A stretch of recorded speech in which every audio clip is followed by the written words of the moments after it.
គោបាលបាននគរបាលបានធ្វើការខាត់ខ្លួនបាទអ្នកបើកបររថយន្តរបស់ក្រុមហ៊ុនបាទ Seatel ម្នាក់បន្ទាប់ពីបើកបុកមនុស្សស្លាប់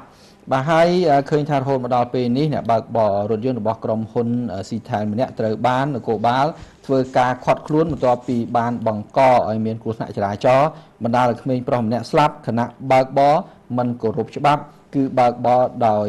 ហួសល្បឿនកំណត់ហើយហេតុការណ៍នេះក៏បានកើតឡើងកាលពីវេលាម៉ោង 4:40 នាទី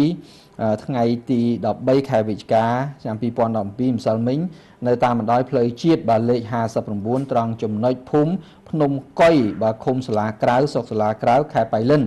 ហើយតាមប្រភពពីសមត្ថកិច្ចបាទដឹងថាអ្នកបើកបររថយន្តខាងលើមានឈ្មោះមុំសុកនឿនភេទប្រុសអាយុ49ឆ្នាំមុខរបរបើកបររថយន្តរស់នៅភូមិត្រពាំងគោ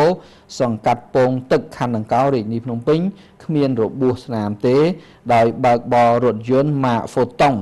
បាទហើយពាក់ស្លាកលេខភ្នំពេញស្រី 3D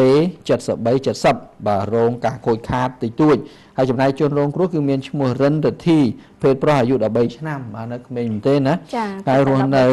ភូមិឃុំកើតហេតុខាងលើស្លាប់នៅនឹងកន្លែងកើតហេតុតែម្ដងអាណិតអាសូរមែនទេណាចូលរួមសម្ដែងការសោកស្ដាយផងបាទជាមួយក្រុមគ្រួសាររបស់ក្មេងម្នាក់នេះបាទ